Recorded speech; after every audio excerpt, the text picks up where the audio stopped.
What could drive someone to dismember and mutilate their own parents? A family quarrel? Abuse? Mental health problems? In the case of Joel Michael Guy Jr., it was something else entirely. Money.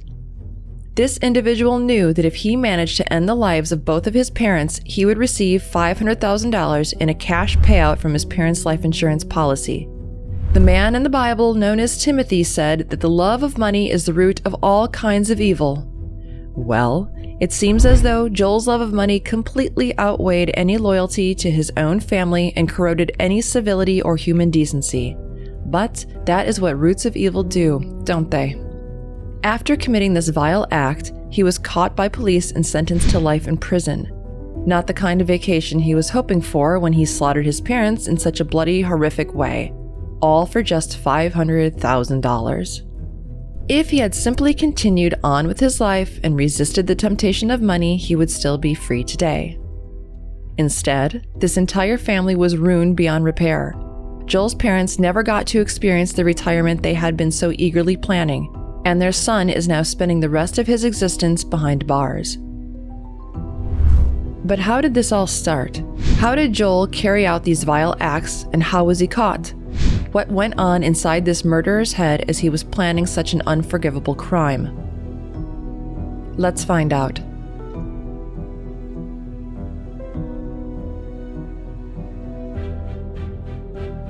The Family Guy.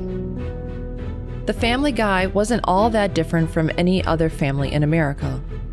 Joel Guy Sr. worked as a pipeline engineer in Knoxville, and his wife Lisa worked in human resources at an engineering firm. The pair welcomed Joel Michael Guy Jr. into the world in 1988, adding the Michael to his name as a way of distinguishing him from his father. Joel Guy Jr. was raised alongside 3 stepsisters that Joel Guy Sr. had fathered from a previous marriage. Joel Jr. was described as reclusive but intellectually gifted.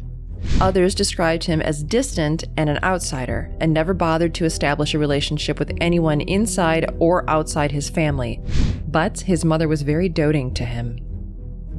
On a side note, aren't those the kinds of traits that every male lead in every disturbing story has? There's rarely a story of how great things turn out for the reclusive and intellectually gifted guy. Just like it's usually a sad ending of a story whose female star is a woman described as having a smile that lit up a room when she walked into it. Getting back to it. After graduating from high school and then eventually graduating from the boarding school from the Louisiana School of Math, Science, and the Arts, a school for exceptional students. But even with his education, Joel Jr. never once obtained a job. No job. Did we tell you how old he was? No? Our bad. He was 28. He was 28 years old and had never had a job. In 2016, when Joel Jr. was 28 years old, he was still being financially supported by his parents. But that was the year that he learned that his parents were planning to retire and cut him off. He would suddenly need to pay his own bills. That'll piss anybody off, huh? Not only that, but his parents were going to sell their home and move back to their hometown of Surgeonsville. Joel Jr. was facing a crossroads when his parents invited him and his stepsisters over for one last Thanksgiving dinner in Knoxville. Then, Joel Jr. decided to do something unthinkable. The murders. Prior to Guy family's final Thanksgiving dinner, Joel Jr. began to jot his thoughts down on a notepad. This notepad was later recovered, giving us a rare and shocking look into his thoughts prior to the murder. Prosecutors later dubbed this notebook the Book of Premeditation, and for good reason. These notes clearly showed that Joel Jr. planned out the murders in great detail, and that his goal was to cash in on his parents' life insurance policy. One section of the notepad was entitled Assets. On this page, Joel Jr. created a detailed account of his parents' wealth, including their life insurance policies, their homes, vehicles, boats, and so on. On the subject of his mother's $500,000 life insurance policy, Joel Jr. wrote, "With him missing, dead, I get the whole thing." His other notes included lists of items to purchase in preparation for the murder. Things like sledgehammers, knives, bleach, plastic bins, plastic sheeting, sprayers, lye blenders, food grinders, sodium hydroxide, gloves, and more. The notes also detailed exactly how he planned to murder his parents and dispose of their bodies. It seemed as though Joel Jr. was brainstorming the best ways to get away with the crime. And as an intellectually gifted fellow, you would think that he'd be sipping pina coladas on a foreign beach somewhere with money in his pocket and a lady whose smile lit up a room on his lap. But no, it wasn't to be so. One note stated, "Kill her with knife, place her in shower, turn on hot water, and point at her to get rid of forensics. Remove her clothes and take them with me for disposal." Another note read, "Place him in plastic bin and use it to get him into the upstairs bathroom. Cut off his arm and plant his flesh under her fingernails. Plant her hand with his DNA so that his DNA is not washed away by shower. Use sodium hydroxide to destroy his soft tissue and soften bones for transport." After planning out the murder in incredible detail, Joel Jr. went shopping for supplies. Surveillance video captured him purchasing many of the items on his shopping list, including hydrogen peroxide, muriatic acid, bleach sprayers, knives, extension cords, and large plastic bins. After getting all of his supplies ready, it was go time. Time to attend Thanksgiving dinner. While his mother was out shopping for groceries, Joel Jr. eventually went upstairs to find his father in the exercise room. The scene shows evidence of a struggle, with torn blinds, blood on the wall and corner, and an overturned Bowflex machine. He stabbed his father approximately 42 times and tore off the senior's clothes before getting ready for the second murder. When Lisa Guy arrived home from Walmart with more groceries, she placed her shopping on the floor and went upstairs. Joel Jr. was waiting, and he attacked his mother soon after she reached the second floor. Lisa Guy would be stabbed 31 times, suffering a total of 9 severed ribs. Once again, Joel Jr. tore the clothes from the body and prepared for the next steps. Here's a disclaimer. What I'm about to tell you is pretty disturbing, so proceed at your own risk. First, he removed his father's hands at the wrist and left them on the exercise room floor. He then removed his mother's head and placed it in a pot on the stove. His father's head would soon be placed inside as well. At trial, the forensic examiner testified the head was not just severed, but broken off with force. Both victims also had their arms and legs disarticulated.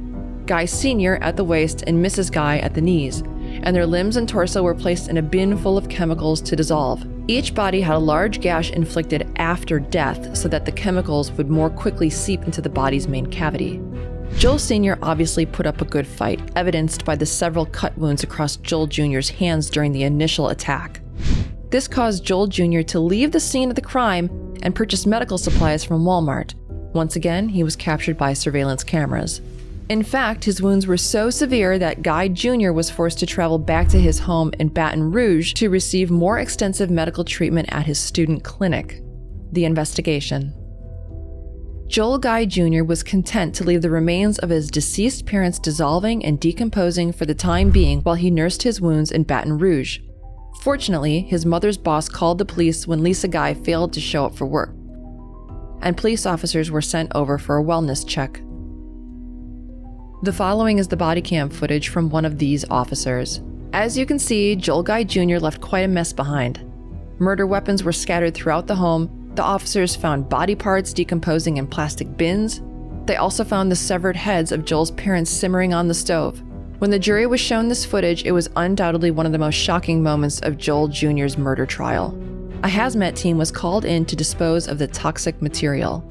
There was also so much evidence scattered around the home that the forensics team had to work throughout the entire night and the following day to process the crime scene. Perhaps most crucially, the team discovered Joel Guy Jr.'s notepad.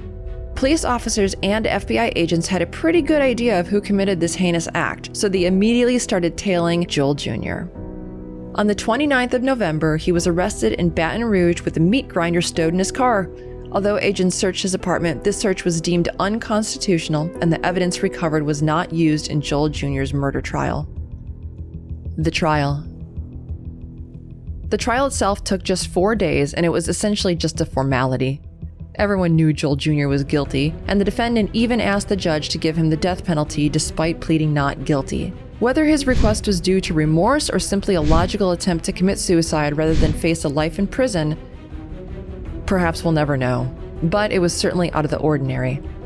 Joel Jr.'s defense team did not enter any evidence on his behalf. The trial was filled with all kinds of notable moments. Joel also apparently threatened to gouge out the eyeballs of his cellmate while awaiting his sentence. He apparently wanted to sell all to himself. This guy wanted the easy life, even when he's in prison. Final thoughts. While it's easy to view Joel Jr. as a bumbling buffoon who had no idea how to carry out a murder, he might have gotten away with it not for the routine wellness check. Suspicions were only raised after Lisa Guy's boss notified that she didn't show up for work. If the police were never notified, Joel Jr. might have succeeded in dissolving his parents and destroying all the evidence. The shocking truth is that with the right tools, it's relatively easy to dispose of bodies. Joel Guy Jr. might have had no idea what he was doing, but there are professionals out there who do not make such simple mistakes. Some of these murderers are walking the streets as you watch this video.